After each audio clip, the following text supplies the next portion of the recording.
AI and GitHub Copilot are currently hype topics in software development. I personally love it. I love the impact of AI and of GitHub Copilot to my daily work as software developer. But in my working environment, I noticed that other developers, also other senior developers, are really complaining about it. And when I watched the video why I quit Copilot in the prime time, I was thinking about what are my reactions to all those complaints. How do I think about it? And that's exactly why I added this video here to my channel, Agile Coding. My name is Elmar Brauch. I'm software developer and architect in Deutsche Telekom. And if you are new to my channel, please hit the subscribe button. And if you enjoy the content, please leave me a thumb up. So let's get now directly in the topic and see how I would react on the typical complaints about GitHub Copilot. So I made an Excel sheet with the complaint and my reaction and my thoughts about it, but I want to walk with you now complaint by complaint. Yeah. So one thing you hear very often is the decrease in code quality. There is now more duplicated code because GitHub Copilot is very strong with repetitive code, and that ends up in duplication. And it is a clear violation to the try principle, do not repeat yourself.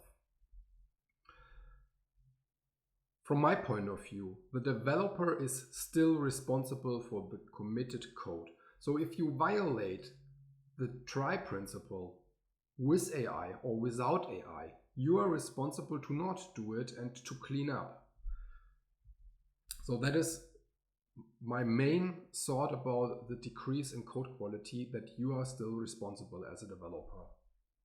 But an interesting statistic about it is, if we had our surveys, and you can check a previous video which I made about this surveys, there was one half saying the code quality is getting lower and the other half is saying it's get higher. And I can also think of this case because maybe you are a junior developer, you have a hard time to write clean code because you don't know about it, and then Copilot makes you suggestions based on clean code around your code. So that might be also the case that the code quality is increased due to GitHub Copilot. So it really depends, but you are still responsible. Speaking about dependency on existing code, another critic is I'm working in a project which has a lot of bad code, and I get more bad code suggested by using GitHub Copilot. That's of course somehow true because Copilot relies on the existing context, and based on the context it finds, it makes suggestions. So if there is garbage code, you will get more likely garbage code suggestions. Yeah. But I want to highlight here the Copilot chat feature. You can mark existing code and you can ask for simplification, for a refactoring of the existing code following clean code principles.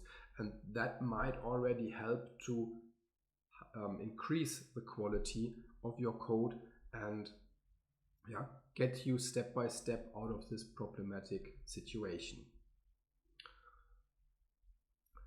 Speaking about problematic situations, some people are complaining that it fails in complex cases, or that it fails if we have complex code. And here again, I think software engineering has always been about reducing the complexity. Actually, most of the bugs we are facing are somehow caused by complexity. So my personal guideline is I try to keep my code as simple and clean as possible. Clean code is really a super important topic, and the cleaner your code is, the better job GitHub Copilot can do in making good suggestions. So for example, if you start typing and you have a well-defined method name, based on that, the implementation of this method is clear from the beginning. Based on the name, directly the implementation is clear, because clean code says also keep it small, and then Copilot can for sure do a good job. Speaking of code suggestions, some people are complaining that the code suggestions are not useful.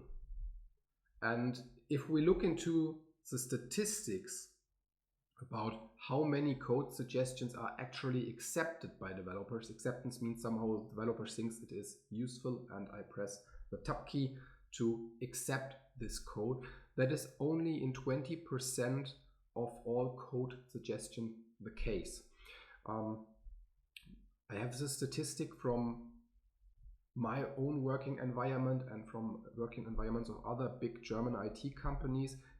The average number of accepted code suggestions is 20%, and that means only 1 of 5 suggestions is accepted. And though somehow I can understand that suggestions might not be useful, but I think the one which is accepted is already a big benefit and a big speed up. And we have to keep in mind, the better the context is which we provide, the better the code suggestion will be. So keep that in mind. Maybe start by adding some additional comment at the beginning explaining what you are going to do, and that will already improve the quality of code suggestions you get and make them more helpful for your case or for your task, what you want to do. If you just start typing and there is no context around it, what you want to achieve, then Copilot has for sure a hard time to do so. Next complaint, I'm using a not so popular programming language, so my suggestions which I get by Copilot are not as good as they are for Java, Python or JavaScript or any other popular programming language. And that's true, because for those popular programming languages there is way more existing code, open source code, which has been used to train the model behind the AI. The AI is based on a large language model which was trained with training data, and the more code is available for training, probably the better the suggestions get. I'm still looking forward for improvements here in all languages, and I still think it is helpful in most of the languages, but of course I didn't test every language since I'm mostly developing in Java. And the next one is also pretty close to this area. The complaint is GitHub Copilot does not know about the latest features in a third-party library, and it doesn't know about the latest features in my programming language.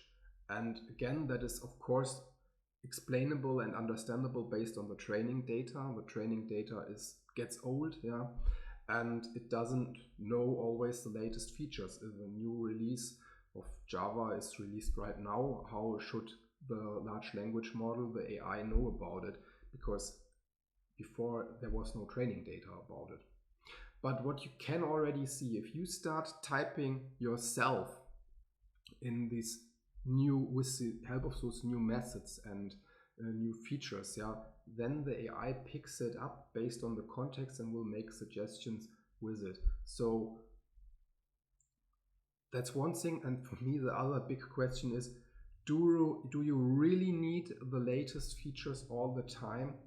When I look how I work, I use them, I like using them, but that's just a small time of my working time as software developer while I'm coding, where I'm using that. Mostly I'm using well-known existing stuff.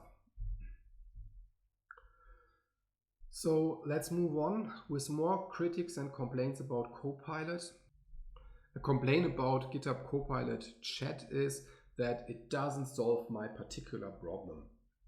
Are my prompting skills not good enough? Here I would say maybe, but you should try again.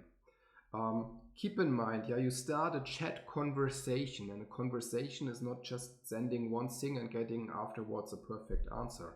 You might have to check the first answer, If there are issues with it, explain the issues to the AI. Maybe you repeat again, in other words, what you want. And then after a while of chatting with the AI, you might get your final good solution which helps you. So often you will need more than one chat message to get good results. Keep that in mind and just try again if the first result is not good enough. Then we have the so-called Copilot pause. Sounds pretty strange, but if you are using Copilot and you get used to it, you start typing, you continue typing, and at some point you will make a pause because you are waiting that Copilot will give you a suggestion for code which you can just take by pressing tab. And that is the so-called Copilot pause while you are typing, while you are programming. And that's true. Yeah, I noticed it by myself. I'm making the Copilot pause. And yeah, I think that's the way how the tool works, and it has an impact to the way how I work as a developer.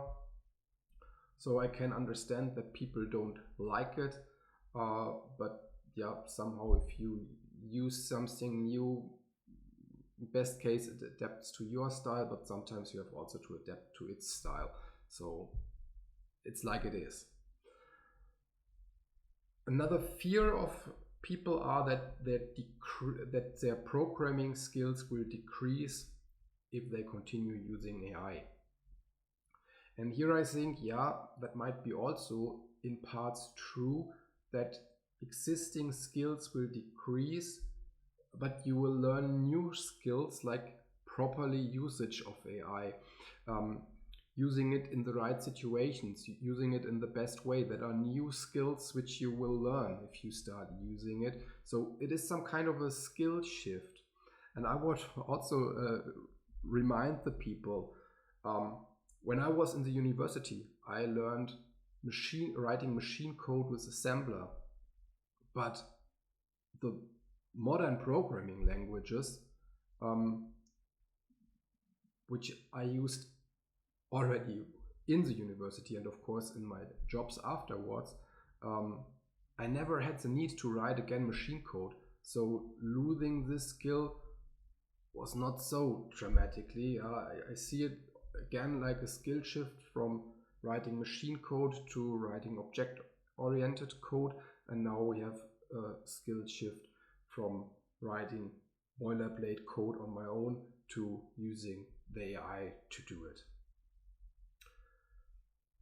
We had this other issue, the next issue already before. There might be an over-reliance on AI code, and based on that, the code quality will decrease or other issues will happen.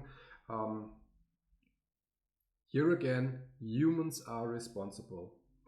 It's a tool, you use it, but that doesn't mean that you don't need to do any more code review. You don't need to do any more testing. These things are still important, they matter. As a human, as a developer, you are responsible, and you still should do all these things in order to keep the quality and not over-rely on AI code. There's the next issue, something else. Yeah, so let's assume I have a task, mostly bug fixing in complex situations describes it best. So my task is about changing one line of code at the end. And this line of code is hidden somewhere in our huge code base. So Copilot does not help me at all with this. And as of today, that is true. Keep in mind that Copilot and AI is just another tool. From my point of view, a very strong and great tool, but it is a tool. It's not the solution to every problem or the solution for every case. And today, like the changing one line of code somewhere in a huge code base is a case which is not solvable in a good way with GitHub Copilot. Maybe it changes in the future, but today that's true. Yeah. Another popular complaint is that GitHub Copilot does not know about company-specific code. That's true. But I want to counter question, how often do you really write company-specific code? When I think of what I have done in the last 2 years, I worked on the single sign-on with Telecom's identity and access management provider, and that was some company-specific code I had to write here because I had to fulfill special requirements and special things about the access management and the identity management. I worked on this for, let's say, 1 or 2 sprints, so maximum 4 weeks. And then I didn't touch this area or any other company-specific area for 2 years. Of course, I'm working on company-specific features, or I write user stories and logic which is specific to my company, specific to selling mobile tariffs or fixed line tariffs or smartphones to our customers. But the code I write there is not really specific to the company. It's just the use case. So again, I don't think that this is like something we do so often as developers. However, in the feature list of upcoming releases for GitHub Copilot, you will find this. You will find that it can be customized to your company-specific code bases and Git repositories which contain the code of your company, and that will improve the suggestions. I don't expect too much from this feature, because it will be really hard to have good example code which is company specific to be fed into this, to customize GitHub Copilot and the AI. But that's like another problem for the future. I see this feature on the roadmap, but I don't think that it's so important. At least not for my daily work, what I'm actually doing most of the time. But it will be probably helpful a bit, And last complaint I want to share, also company specific. If you are working in a privacy critical project where the code needs to be highly protected and must not be exposed to the outside world, then you're not allowed to use GitHub Copilot at all in companies. And unfortunately, that is true. Maybe we get in the future on-premise hosted AIs so that the code doesn't leave the company, but as GitHub Copilot works today, it sends the code to the internet where the AI is hosted, which gives the code suggestions, and it comes back, and with that the code is leaving the networks of the company, and that is an issue for privacy critical projects. So I want to sum it up. I'm still a fan of GitHub Copilot and of working with AI. I understand the complaints, but you should really think twice about it if it is really such a big issue and a good reason to not use it or to not try it, or if you can just try it again and see if it works then better for you.